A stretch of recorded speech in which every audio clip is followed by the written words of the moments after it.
Hello friends, welcome back to our channel. Friends, ఈ వీడియోలో మనం ఈరోజు అన్ని న్యూస్ పేపర్లు వచ్చినటువంటి ఇంపార్టెంట్ ఎడ్యుకేషన్ అప్డేట్స్తో పాటు చాలా ముఖ్యమైనటువంటి కరెంట్ అఫైర్స్ కూడా రావడం జరిగింది. ఈరోజు అయితే చాలా ఇంపార్టెంట్ కరెంట్ అఫైర్స్ ఉన్నాయి. వీడియోని ఎక్కడ స్కిప్ చేయకుండా ఎండ్ వరకు చూడండి. చూసే ప్రతి ఒక్కరు కంపల్సరీ లైక్ చేయండి. డైలీ నేను చెప్తున్నా కూడా చాలా తక్కువ మంది వీడియోని లైక్ చేస్తున్నారు. దాదాపుగా 2 to 3 అవర్స్ వర్క్ చేసి ఇన్ఫర్మేషన్ మీకు అందించడం జరుగుతుంది. మీ నుంచి సపోర్ట్ ఉండాలి. ప్రతి ఒక్కరు లైక్ చేసి మీ మిత్రులకైతే షేర్ చేయండి. ఈ వీడియోకి అయితే నేను 2000 లైక్స్ ఎక్స్పెక్ట్ చేస్తున్నాను. అండ్ సబ్స్క్రైబ్ చేసుకొని చూడండి. రెగ్యులర్గా మీకు జాబ్ అప్డేట్స్ ఉంటాయి. మన ఛానల్కి సంబంధించిన టెలిగ్రామ్ గ్రూప్లో కూడా జాయిన్ కాండి. సో దాంట్లో కూడా రెగ్యులర్గా జాబ్ అప్డేట్ షేర్ చేస్తున్నాను. మీకు చాలా యూజ్ ఉంటుంది. ఆ గ్రూప్లో కంపల్సరీ జాయిన్ కాండి. ఫ్రెండ్స్, మన ఛానల్ ద్వారా మన యాప్లోకి శ్రీరామనవమి సందర్భంగా కొన్ని ఆఫర్స్ అయితే తీసుకురావడం జరిగింది. ఈ ఆఫర్స్ ఈ ఒక్క రోజుకైతే ఎక్స్టెండ్ చేస్తాం. ఎవరైనా కావాలనుకుంటే ఈరోజు వీటిని తీసుకునే ప్రయత్నం చేయండి. గ్రూప్ 2, గ్రూప్ 3కి సంబంధించినటువంటి లాంగ్ టైమ్ బ్యాచ్ కోర్స్ అనేటువంటి మనం జస్ట్ ఇప్పుడు 199 రూపీస్కి అందిస్తున్నాం. దీనిలో మీకు గ్రూప్ 2కి సంబంధించిన 4 పేపర్స్ కావచ్చు, అండ్ గ్రూప్ 3కి సంబంధించిన 3 పేపర్స్ సంబంధించిన కంప్లీట్ వీడియోస్ ఉంటాయి. అండ్ ఎకానమీ సర్వే కావచ్చు, బడ్జెట్ సంబంధించిన క్లాసెస్ కూడా రికార్డ్ చేయబడుతున్నాయి. విత్ ఇన్ షార్ట్ టైంలోనే వాటిని కూడా దీనిలో యాడ్ చేస్తాం. అండ్ అదేవిధంగా ఇంగ్లీష్ మీడియం కోర్స్ కూడా మనం 1 వీక్ ఆర్ 10 డేస్లో అయితే లాంచ్ చేయబోతున్నాం.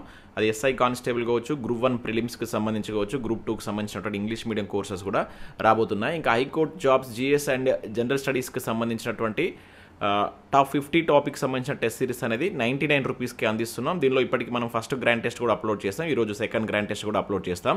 ఇవి మనకు ప్రీవియస్ పేపర్స్ ఆధారంగా టాప్ 50 టాపిక్స్ అయితే అందించడం జరిగింది. Constable, forest beat officer, SI, అదేవిధంగా ఆర్ఆర్బీకి సంబంధించిన కోర్సెస్ కూడా 149 రూపీస్కి అందిస్తున్నాం. ఒకసారి యాప్ డౌన్లోడ్ చేసుకొని చెక్ చేసి నచ్చితే తీసుకోండి. ఫ్రెండ్స్, ఈరోజు న్యూస్ పేపర్లో వచ్చిన అప్డేట్స్ కనుక చూసినట్లయితే మనకి ఇక్కడ ఫస్ట్ అప్డేట్ వచ్చేసి ఈ ఏడాది 9,000 మందికి పైగా పదవి విరమణ అని చెప్పేసి ఈనాడులో ఒక అప్డేట్ మనం చూడవచ్చు. 10 ఏళ్లలో భారీగా పెరిగినటువంటి పింఛన్ చెల్లింపులు, నిధులకు అంచనాలు రూపొందిస్తున్నటువంటి ఆర్థిక శాఖ అని చెప్పేసి ఒక అప్డేట్ అయితే రావడం జరిగింది. ఇక్కడ మనం చూసినట్లయితే ప్రభుత్వ ఉద్యోగుల పదవి విరమణ క్రమంగా పెరుగుతున్నాయని చెప్పేసి ఇక్కడ ఇచ్చారు. పదవి విరమణ వయసు 61 ఏళ్లకు పెంచినటువంటి తర్వాత 2021-22 నుంచి 23-24 మార్చి వరకు పెద్దగా రిటైర్మెంట్లు ఏమీ లేవు. సో ఈ నెల 1న ప్రారంభమైనటువంటి కొత్త ఆర్థిక సంవత్సరం ఏదైతే మనకు 2025-26లో 9,000 మందికి పైగా ఉద్యోగులు రిటైర్ అవుతారని చెప్పేసి ప్రాథమిక అంచనా అని చెప్పేసి ఇచ్చారు. ఈ మేరకు శాఖల వారీగా వారి వివరాలను ఆర్థిక శాఖ సేకరిస్తుంది. పదవి విరమణ అనంతరం వారికి చెల్లించవలసినటువంటి సొమ్ము కావచ్చు, ఎంత మేర నిధులు అవసరం అనే దానిపైన అంచనాలు సిద్ధం చేస్తుందట. వీటితో పాటుగా ఇక్కడ చూసినట్లయితే కొత్త ఉద్యోగాల భర్తీతో జీతభత్యాల చెల్లింపులకు భారీగా నిధులు అవసరమని అంచనా వేస్తున్నట్టు ఇక్కడ చూడవచ్చు. సో ఇవి రిటైర్మెంట్ అయిన తర్వాత మళ్ళీ మనకు అక్కడ ఉద్యోగాల భర్తీ కూడా కొనసాగేటువంటి అవకాశం అయితే ఉంది. దాదాపుగా ఈ ఏడాదిలో 9,000 మంది రిటైర్మెంట్ కాబోతున్నట్లు ఇక్కడ ఒక న్యూస్ అయితే రావడం జరిగింది. ఇక నెక్స్ట్ మనం ఇక్కడ చూసినట్లయితే GO-29కి సంబంధించి ఒక అప్డేట్ ఇక్కడ చూడవచ్చు. GO-29 రద్దు చేయాలని గ్రూప్ 1 అభ్యర్థులు ఆందోళన అని చెప్పేసి ఇక్కడ ఇవ్వడం జరిగింది. బడుగు బలహీన వర్గాల రిజర్వేషన్లకు నష్టం కలిగిస్తున్నటువంటి GO నెంబర్ 29 రద్దు చేయాలని కోరుతూ గ్రూప్ 1 అభ్యర్థులు సోమవారం ఢిల్లీలోని తెలంగాణ భవన్ వద్ద ఆందోళన చేపట్టాలంటే ఇక్కడ చూడవచ్చు. సుప్రీంకోర్టులో గ్రూప్ 1 కేసును కొట్టివేసిన నేపథ్యంలో తమకు న్యాయం చేయాలంటూ రాష్ట్రపతిని కలిసేందుకు వచ్చినటువంటి కొందరు అభ్యర్థులు తెలంగాణ భవన్ ఆవరణలో అంబేద్కర్ విగ్రహం వద్దకు చేరుకొని ఆందోళన నిర్వహించినట్లు ఇక్కడ చూడవచ్చు. పరీక్షలను తెలంగాణ పబ్లిక్ సర్వీస్ కమిషన్ పారదర్శకంగా నిర్వహించడం లేదని ఆరోపించారు. గతంలో ఉన్నటువంటి GO-55ను పునరుద్ధరించాలని డిమాండ్ చేశారు. సో కోటి మహిళా కళాశాల నుంచి పరీక్ష రాసిన వారిలో 75 మంది ఎలా క్వాలిఫై అవుతారని ప్రశ్నించినటువంటి అభ్యర్థులు దీనిపై విచారణ జరిపించాలని కోరినట్టు ఇక్కడ చూడవచ్చు. ప్రస్తుతం తెలంగాణలో ఉద్యమాలు, ధర్నాలు నిర్వహించేటువంటి పరిస్థితి లేనందున తాము ఢిల్లీకి వచ్చి ఆందోళన చేస్తున్నట్లు వివరించినట్లు ఇక్కడ మనం గ్రూప్ 1కి సంబంధించిన అభ్యర్థులకు సంబంధించిన ఒక అప్డేట్ చూడవచ్చు. దాంతోపాటు ఇక్కడ మనకు మరొక అప్డేట్ చూసినట్లయితే వ్యవసాయ, ఉద్యాన, పశు వైద్య వర్సిటీలో ఖాళీల భర్తీ అంటూ కూడా ఇక్కడ ఒక న్యూస్ అయితే వచ్చింది. ఇక్కడ చూసినట్లయితే వివరాలు కోరినటువంటి ప్రభుత్వం ఆ మూడింట్లో 718 పోస్టులు ఖాళీ అని చెప్పేసి కూడా ఇక్కడ ఇచ్చారు.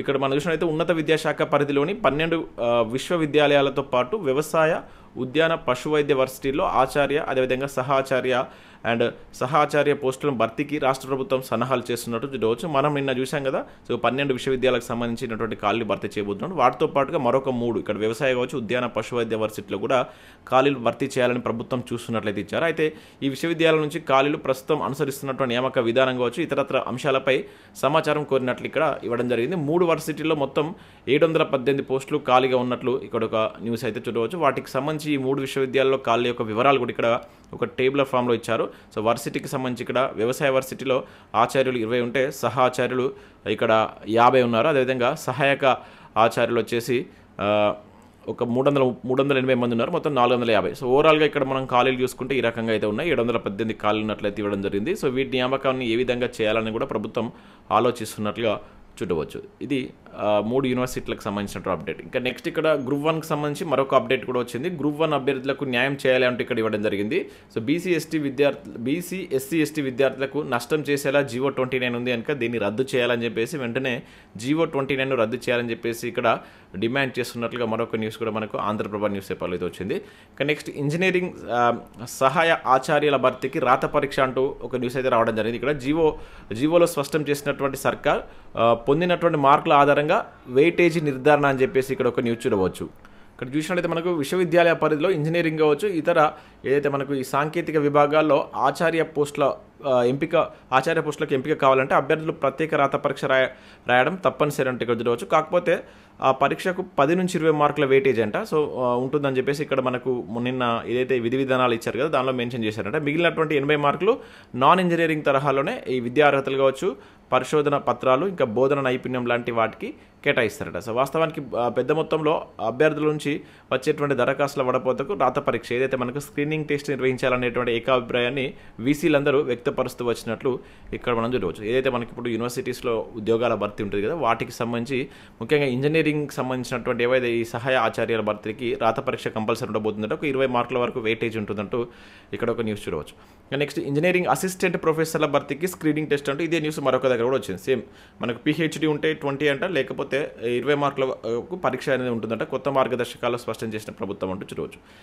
ఇక్కడ మనం చూసినట్లయితే 25,000 కొలువులు అని చెప్పేసి ఇక్కడ మనం చూడవచ్చు. మెగా టెక్స్టైల్ పార్క్లో భర్తీకి క్రిటెక్స్ కంపెనీ ప్రకటన, నేటి నుంచి ఇంటర్వ్యూల నిర్వహణ అని చెప్పేసి ఇచ్చారు. త్వరలో పార్క్లో మరిన్ని కంపెనీల పెట్టుబడులు విమానాశ్రయం వస్తుండడంతో ముందుకు వస్తున్నటువంటి సంస్థలు అంటూ చూడవచ్చు. ఇక్కడ చూసినట్లయితే మనకు వరంగల్లోని అతిపెద్ద టెక్స్టైల్ పార్క్లో ఉత్పత్తులు తయారు చేస్తున్నటువంటి ఈ కిటెక్స్ కంపెనీ 25,000కు పైగా ఉద్యోగాల భర్తీ ప్రకటన అయితే ఇచ్చినట్లు ఇక్కడ చూడవచ్చు. సో మంగళవారం నుంచి ఇంటర్వ్యూలు కూడా నిర్వహిస్తున్నారంట. మీరు ఎవరైతే ఈ వరంగల్ జిల్లా కావచ్చు ఆ చుట్టుపక్కల ఉన్నటువంటి ప్రాంతాలకు ఎవరైనా ప్రైవేట్ జాబ్ చేయాలనుకున్న వారికి ఇది ఒక మంచి అవకాశం. సో పలు విభాగాల్లో ఇక్కడ వైస్ ప్రెసిడెంట్స్ కావచ్చు, జనరల్ మేనేజర్ కావచ్చు, managers, assistant managers, senior executives, ఇంకా ఎగ్జిక్యూటివ్, ఇట్లా ఇంజనీరింగ్, సివిల్, ఎలక్ట్రికల్, మెకానికల్ ఇన్ఛార్జీలు, సూపర్వైజర్లు లాంటి పోస్టులు అయితే భర్తీ చేస్తున్నట్టు. అర్హులైనటువంటి నిరుద్యోగులు కంపెనీ ప్రకటించినటువంటి నియమావళికి అనుగుణంగా ఇక్కడ వీళ్ళు ఒక వెబ్సైట్ ఇచ్చారు. ఈ వెబ్సైట్కి వెళ్తే వాటికి సంబంధించిన డీటెయిల్స్ ఉంటాయంటే ఇక్కడ వెబ్సైట్ కూడా మీరు చూడవచ్చు. యాజ్ ఇట్ ఈస్గా మీరు ఇది టైప్ చేయండి.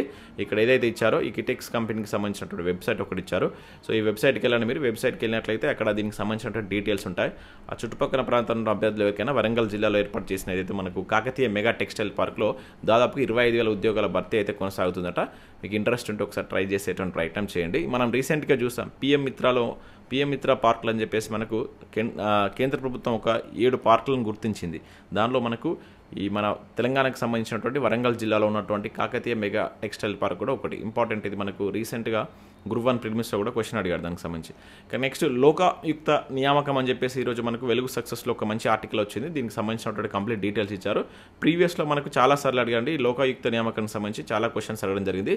సో దీనిలో ఎంతమంది సభ్యులు ఉంటారు, చైర్మన్తో సహా ఎంతమంది సభ్యులు ఉంటారని మీరు కింద కామెంట్ చేయండి. ప్రస్తుతం ఎవరు చైర్మన్గా ఉన్నారనేది కూడా కామెంట్ చేయండి. నెక్స్ట్ ఇక్కడ మనకి ఈనాడు ప్రతిభకు సంబంధించి కనుక చూసినట్లయితే ఇక్కడ మనకు సైన్స్ అండ్ టెక్నాలజీకి సంబంధించిన ఒక ఆర్టికల్ అయితే ఉంది. దాంతోపాటు ఇక్కడ రీసెంట్ కరెంట్ అఫైర్స్ యొక్క ప్రాక్టీస్ ప్రశ్న ఇచ్చారు. వీటిని కూడా ఒకసారి మీరు డౌన్లోడ్ చేసుకొని చూడండి. ఇవి మనకు వివిధ న్యూస్ పేపర్లో వచ్చినటువంటి important education updates. Next current affairs చూద్దాం. చాలా ముఖ్యమైన కరెంట్ అఫైర్స్ ఉన్నాయి. ఎక్కడ స్కిప్ చేయకుండా చూడండి. ఖచ్చితంగా లైక్ చేయండి. ప్రతిరోజు ఒకటే వీడియోలో education updates and current affairs కలిపి మీకు అందించడం జరుగుతుంది. మీ నుంచి సపోర్ట్ ఉండాలి. ప్రతి ఒక్కరు లైక్ చేసి మీ మిత్రులకు దీన్ని షేర్ చేసే ప్రయత్నం చేయండి. మన ఇన్స్టా పేజ్ని ఫాలో కండి. దానిలో కూడా రెగ్యులర్గా చాలా యూస్ఫుల్ ఇన్ఫర్మేషన్ అయితే షేర్ చేస్తున్నాను. లింక్స్ కింద డిస్క్రిప్షన్లో ఉంటాయి, ఒకసారి చూడండి. చరిత్ర సృష్టించినటువంటి బోపన్న అని చెప్పేసి ఇక్కడ ఒక అప్డేట్ మనం చూడవచ్చు. 45 ఏళ్ల వయసులో డబుల్స్ విజయం అని చెప్పేసి ఇక్కడ ఇచ్చారు. సో ఇక్కడ చూసినట్లయితే వయసు ఒక అంకె మాత్రమే అని మరోసారి నిరూపించాడు భారత టెన్నిస్ దిగ్గజం రోహన్ బోపన్న అంటే ఇక్కడ ఇవ్వడం జరిగింది. వన్న తగ్గని ఆట, ఫిట్నెస్తో యువ ఆటగాళ్లకు సవాల్ విసురుతున్న బోపన్న 45 ఏళ్ల వయసులో టెన్నిస్ మ్యాచ్ గెలిచినటువంటి పెద్ద వయస్కుడిగా రికార్డుకి ఎక్కినట్లు ఇక్కడ మనం గుర్తుంచుకోవాలి. ఇక్కడ చూసినట్లయితే ఫ్రాన్స్లో మనకు ఈ మాంటే కార్లో కంట్రీ క్లబ్ వేదికగా జరుగుతున్నటువంటి ఏదైతే మనకు ఈ మాంటే కార్లో మాస్టర్స్ విభాగంలో ఆదివారం రాత్రి జరిగినటువంటి పురుషుల డబుల్స్లో తొలి రౌండ్లో మ్యాచ్లో బోపన్న ఈ టైటిల్ని గెలిచినట్టు ఇక్కడ మనం గుర్తుంచుకోవాలి. ఈ టైటిల్ నేమ్ గుర్తుంచుకోండి అండ్ ఏ ఏజ్లో దీని అంటే ఈ 45 ఇయర్స్ ఏజ్లో డబుల్స్ టైటిల్ సాధించడం ఇది గ్రేట్ అని చెప్పేసి చెప్తున్నారు. ఇది ఒక రికార్డ్ అని చెప్పేసి ఇక్కడ ఇవ్వడం జరిగింది. ఇంకా నెక్స్ట్ ఆహార పదార్థాల కల్తీలో తమిళనాడు తెలంగాణ టాప్ అంటే ఇక్కడ మనం చూడవచ్చు. పార్లమెంటుకు నివేదిక విస్తుగొలిపేటువంటి నిజాలు వెల్లడి 2020-24 మధ్య కాలంలో నమూనాల విశ్లేషణ 4వ స్థానంలో ఏపీ, 5వ స్థానంలో కర్ణాటక అంటే ఇక్కడ మనం చూడవచ్చు. సో ఇది మనకేంటి పార్లమెంట్కి ఇచ్చినటువంటి నివేదిక కనుక వీటిని మనం కొంచెం గుర్తుంచుకోవాలి. ఇక్కడ ఆహార పదార్థాల కల్తీపై కేంద్ర ప్రభుత్వం ఉక్కుపాదం మోపుతుండడంతో ఇందులో భాగంగా దేశంలో వివిధ రాష్ట్రాలకు చెందినటువంటి ఆహార పదార్థాల కల్తీ నమూనాలను పార్లమెంట్ ఒక నివేదికను అందజేసింది దానికి సంబంధించి. అయితే 21 నుంచి 24 ఈ మధ్య ఉన్నటువంటి అంటే ఈ 21 నుంచి 24 మధ్య ఉన్నటువంటి ఇయర్స్ ఏదైతుందో దానిలో ఉన్నటువంటి నమూనాలు తీసుకొని మనకు దేశవ్యాప్తంగా ఇది ఎలా ఉందని చెప్పేసి వీళ్ళైతే ఆ నివేదికలో పొందుపరిచారంట. దీనికి సంబంధించి ఇక్కడ చూసినట్లయితే మనకు ఈ లాస్ట్ 4 ఇయర్స్లో దేశవ్యాప్తంగా సేకరించినట్టు ఆహార నమూనాల్లో సగటున 22% కల్తీనే ఉన్నట్లు తెలిపినట్టు చూడవచ్చు. సో ఈ లెక్కల ప్రకారం మనం ఆహార కల్తీలో దక్షిణాది రాష్ట్రాల్లో తెలుగు రాష్ట్రాలు టాప్లో ఉన్నాయి. సో ఆహార కల్తీలో తమిళనాడు 20% తోటి మనకు దక్షిణాది రాష్ట్రాల్లో ఫస్ట్ ప్లేస్లో ఉంటే మనది తెలంగాణ 14% తోటి అంటే 100% మనం తీసుకుంటే అందులో 14% అనేది కల్తీ ఉంటుందంట. సో అట్లా మన తెలంగాణ దక్షిణాది రాష్ట్రాల్లో సెకండ్ ప్లేస్లో ఉన్నట్టు ఇక్కడ గుర్తుంచుకోండి. ఇక్కడ కల్తీ జాబితాలో దక్షిణాది రాష్ట్రాలు అని చెప్పేసి కూడా ఇక్కడ మరొక టేబుల్ రూపంలో ఇచ్చారు. వీటిని గుర్తుంచుకోండి. సెంట్రల్ గవర్నమెంట్ నివేదిక కనుక ఇంపార్టెంట్. ఇక్కడ చూసినట్లయితే శంషాబాద్ జిందాబాద్ అంటే ఇక్కడ చూడవచ్చు. రాజీవ్ గాంధీ విమానాశ్రయం సరికొత్త రికార్డ్ అని చెప్పేసి ఇక్కడ ఇచ్చారు. గత ఆర్థిక సంవత్సరంలో 15% వృద్ధితో దేశంలోనే అగ్రస్థానం అంటూ చూడవచ్చు. చివరి 3 నెలల్లో 74 లక్షల మంది ప్రయాణంతో మరో రికార్డ్ అంట. సో శంషాబాద్ రాజీవ్ గాంధీ అంతర్జాతీయ విమానాశ్రయం ప్రయాణికుల రాకపోకల్లో సరికొత్త రికార్డును సృష్టిస్తుంది. గత ఆర్థిక సంవత్సరంలో 15.2% వృద్ధిని సాధించి దేశంలోనే అగ్రశ్రేణి విమానాశ్రయం కంటే ఎగువన నిలిచినటువంటి రికార్డుని ఇక్కడ మనం చూడవచ్చు. ఇది గుర్తుంచుకోవాలి. ఇక్కడ శంషాబాద్ విమానాశ్రయం 2024-25 ఆర్థిక సంవత్సరంలో 2.13 కోట్ల మంది ప్రయాణికులు దీనిలో ప్రయాణించారట. సో రద్దీ ఇలానే కొనసాగితే వచ్చే ఏడాది ప్రయాణికుల సంఖ్య 3 కోట్లు దాటే అవకాశం ఉన్నట్లు కూడా చెప్తున్నారు. సో ఇది ఇక్కడ మనం గుర్తుంచుకోవాలి. ఇక్కడ వాటికి సంబంధించి ఒక టేబుల్ కూడా ఇచ్చారు. అంటే వివిధ విమానాశ్రయాల యొక్క పరిస్థితి ఎలా ఉందని ప్రయాణికుల సంఖ్య పరంగా కావచ్చు, పెరుగుదల శాతంలో మనది ఫస్ట్ ప్లేస్లో ఉంది హైదరాబాద్ అనేది గుర్తుంచుకోండి.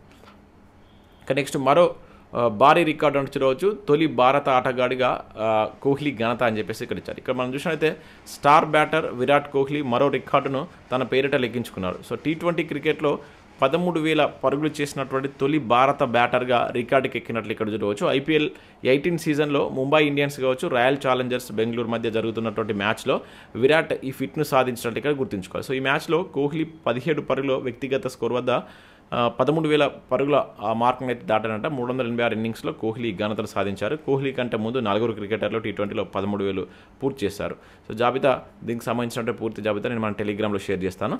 సో ఇది దీనికి సంబంధించి గుర్తుంచుకోండి. మన భారతీయ క్రికెటర్ ఎవరని చెప్పేసి అడడానికి ఛాన్స్ ఉంటుంది. విరాట్ కోహ్లీ అని ఆ నేమ్ గుర్తుంచుకుంటే సరిపోతుంది. ఇవి మనకు వివిధ న్యూస్ పేపర్లో వచ్చినటువంటి important education updates and current affairs. Video చూసిన ప్రతి ఒక్కరు లైక్ చేయండి. మన యాప్ను డౌన్లోడ్ చేసుకోండి. ఈ ఆఫర్స్ ఏదైతే మనం శ్రీరామనవమి సందర్భంగా తీసుకొచ్చిన ఆఫర్స్ ఈ ఒక్కరోజే ఉంటాయి.